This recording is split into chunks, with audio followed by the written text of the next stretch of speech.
Hey y'all, welcome to my channel. I'm Patrice and today we are going to be doing another sublimation hack.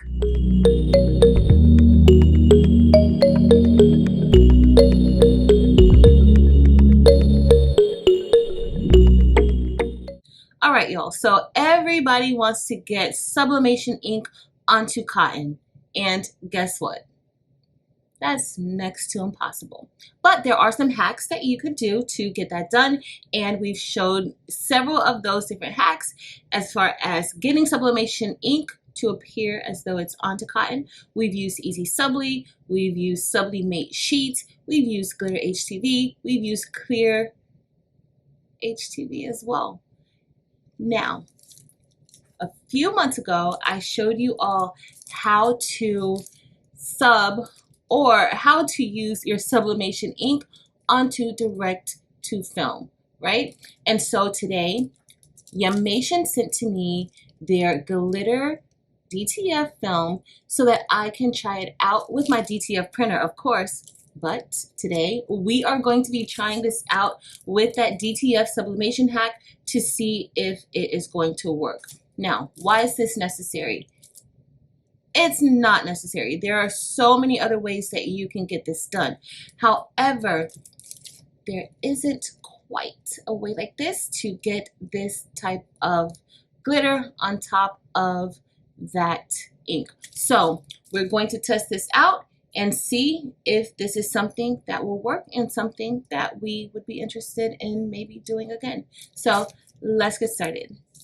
Alright guys, so before we get started, let's look a little closer at the film and what we'll be using. Now this again is from Yumation. A link will be listed below to their Amazon store, and the size sheet that they sent to me is 8.5 by 11 inches, and in this pack there are 15 glitter DTF transfer film. Alright, so it says, it's already telling us here that it's a cold peel, strong ink adhesion, it's washable, and those colors should be vibrant. Alright guys, so I'm going to open this up, but with sublimation you need substrates that can be subbed. And so for shirts, you really need at least, they say 65% polyester, but it depends on the shirt. I usually like to do 100% polyester or 90% polyester if I am doing sublimation.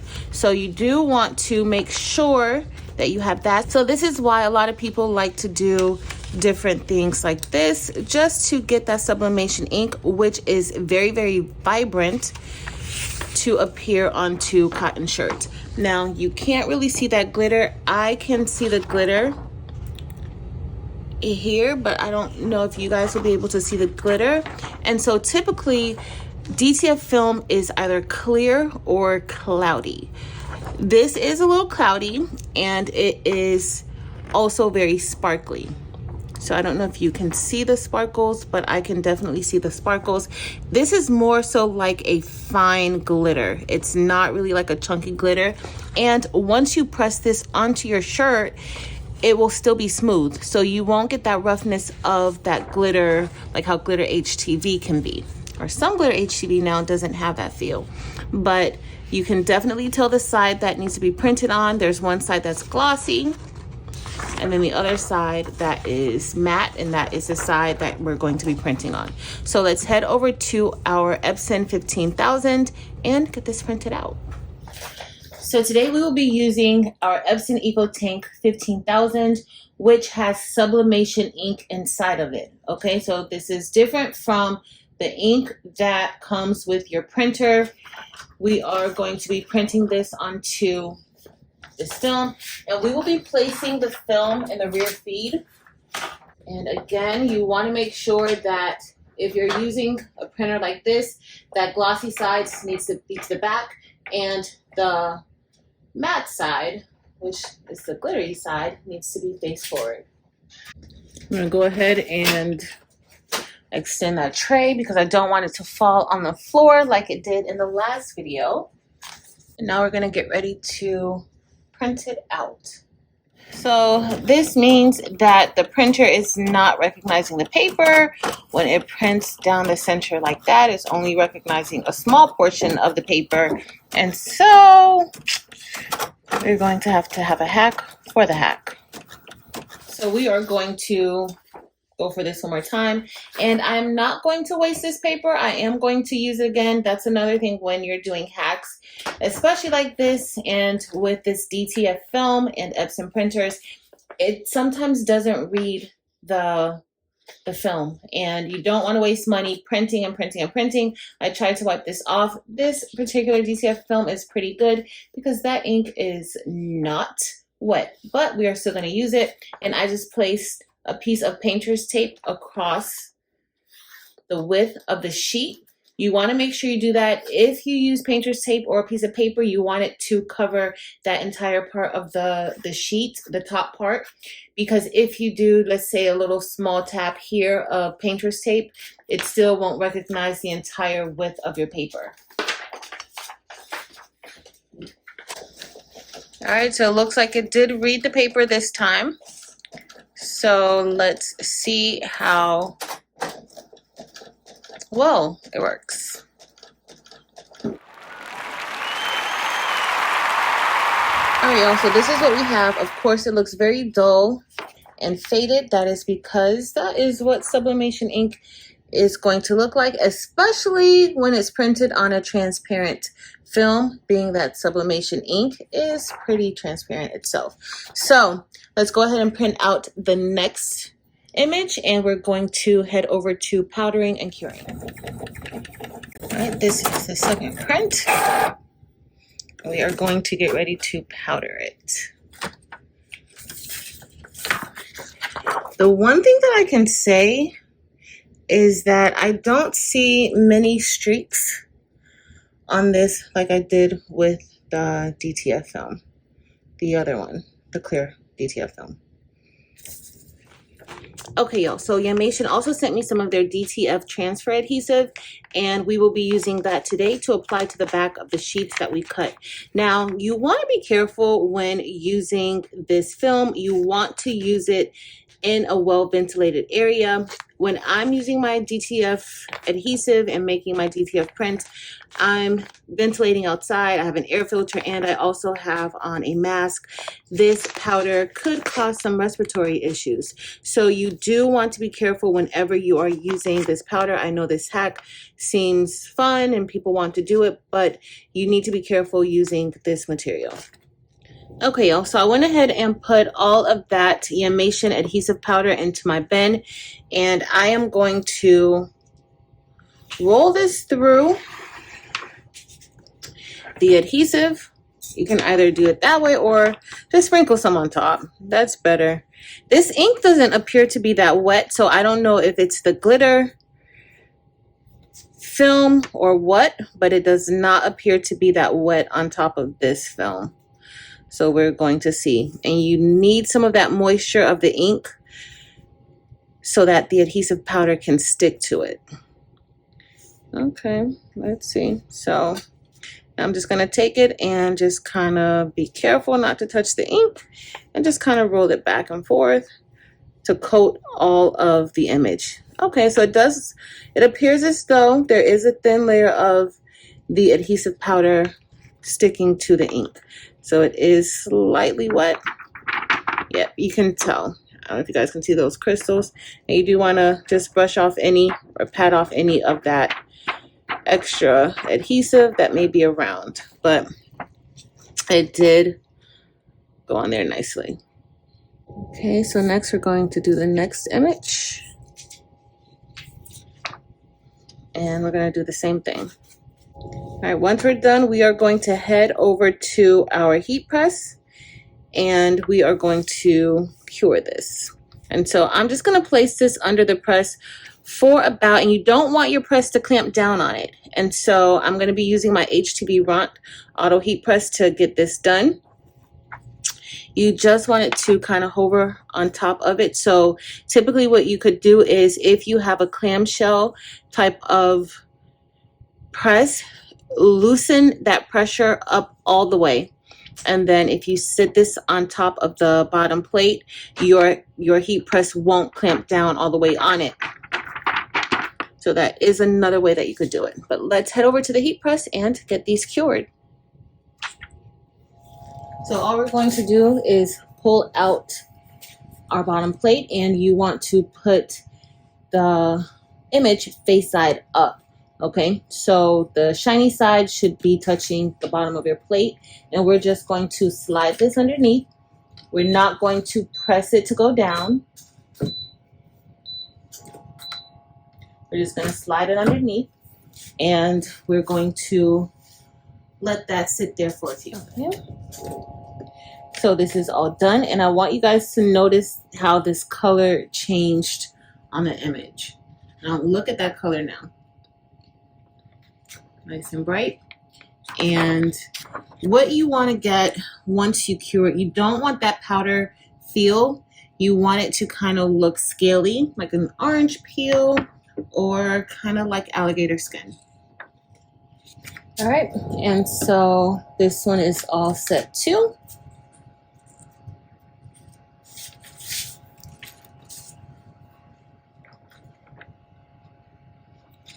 And we're just going to let this cool off for a bit, and then we're going to press it. All right, so as I would with any other shirt, I'm going to lint roll it and give it a pre-press. Today we're going to be pressing this at 325 degrees for 25 seconds because I feel as though the sublimation ink has already been activated, and I really just need that adhesive to stick to the shirt. Okay, y'all, so now it's time for us to press the image into the shirt, and I do want you to note the parts where we had originally where that printer wasn't recognizing the size of the sheet. So I tried to scrape this off, but it really wouldn't come off, and I didn't really want to mess up the print that much. So we're going to leave it just like this, but I think that it looks good. Those colors are definitely already activated, and so we are going to just press this for 25 seconds. All right, so this one is done, and all we have to do now is just let this cool off, because remember, this is a cold peel.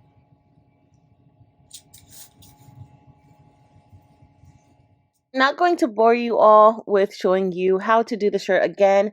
I'm just making the second shirt right here, and I followed the same exact steps as I did with the very first shirt that we did. All right, we're gonna go ahead. All right, we're gonna go ahead and peel this off. And this one is a little, you just kind of have to hold the shirt down while you're peeling it back. I'm not sure if it's because of the glitter, but you do want to be careful as you're peeling it off. And I'm trying to see if the glitter is really popping, but it really is not. Even right there, that feels kind of rough, so I'm just going to go up the other way. Maybe go a little bit slower. So the glitter might not be good for the glitter film. May not necessarily be ideal. They did say this is a cool peel. Well, I mean, it's sticking on there. And I'm being kind of rough with the shirt, so I guess that's not bad. Alright, so there is, the image is still on there very faintly. Remember, we use sublimation ink and not DTF. And this is what we have. Now, do I notice the glitter? I don't know if you guys can really see that glitter. We'll inspect it a little closer. I can see a little glitter, very faint. It has a little bit of a sparkle to it. But right now, it's very smooth. So we're going to go ahead and we are going to press this into the shirt a little bit more. And I'm just going to press it for about 10 seconds. And we're going to place parchment paper on the top. Okay, y'all, so I forgot to mention that this is a 100% cotton shirt. I'm using cotton shirts for both of the shirts today. Also, go ahead and repress your shirt if you're having difficulty peeling it off, just to make sure that that adhesive is nice and stuck to the shirt. everything was stuck for me. It was a little difficult peeling it off, and that could be because of the glitter. I'm not sure, but I just want to let you guys know, go ahead and pre-press or repress your shirt. All right, so let's see what we have, and we're just going to remove this parchment paper, and this is what we have for our shirt. We will look at it under the table, but not too bad. Not too bad at all. That second press really helps me to see like that glitter a little bit better, but it is a very, very fine glitter.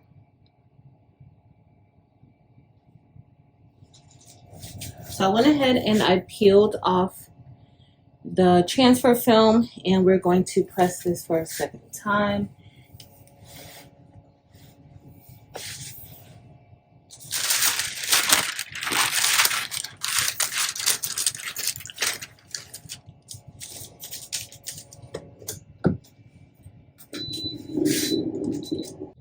Okay, y'all, so let's examine this a little bit closer and see what we think. So this is the first shirt or second shirt, or whichever order shirt we have, and this is what the shirt looks like. This is what it looks like up close and personal, and that glitter film is very, very fine. Very, very fine. Not really sparkly, but you can see a little glistening on the shirt. For the most part, it feels really, really good. Kind of feels like the regular DTF film when you use that process. And here is the next shirt. And the same thing. Not too bad. Looks a little glittery. In some places, I think I peeled off some of that sublimation or some of the glitter. But for the most part, it looks pretty good here, definitely. All right, y'all. So we're all done with testing out this glitter DTF film from Yammation with the sublimation hack. And what do I think? I think it came out just fine. It came out exactly the way that the regular DTF film came out. Those colors look really good. I like how it came out. Now, what I don't notice is a lot of sparkle. So this is the fine glitter, and I don't really see much sparkle. There is a slight glisten when you turn it towards the light or turn it different ways, but it's not something that's super, super noticeable. And also, this is very smooth. There's not a rough texture with this particular DTF film, even though it says that it's for glitter. Typically, the glitter is a little more rough and you can feel it. However, the colors look amazing. Everything turned out as expected as my last project with this sublimation hack did. Now, with DTF usually prints a white layer on the back of the image. So this is the front, and then there's white ink that's laid down. And so with DTF, you can place DTF transfers onto dark color shirts. So just know that this is not like DTF in that aspect. As you saw, there was no white layer of ink laid on top of that sublimation ink. So if you want to press onto other colors besides white, I would stick with like your light grays or medium to light gray, maybe yellows, very light colors. Definitely no navies or dark blacks, or you don't want any dark colors, okay? Because it's not going to show up at all. So I know you guys are thinking, how does it hold up in the wash? Well, I've done maybe about 2 of these shirts and they hold up pretty well in the wash. I haven't done many of these shirts because I do have a dedicated DTF printer that can get this done the same. So I don't have many shirts done with this hack, but the 2 shirts that I do have, I've washed them maybe about 3 or 4 times and they've held up pretty well. I will have links listed below to other content creators who have shown their wash test and also who have placed this onto different colors so that you can get an idea of what you can and cannot do with this particular hack. If you enjoyed this video, please be sure to give it a thumbs up. Also, make sure to head over to Facebook, Instagram, and TikTok and join Craftable Things there as well. But that's going to be it for today, y'all. Thank you all so much for watching. Until next time.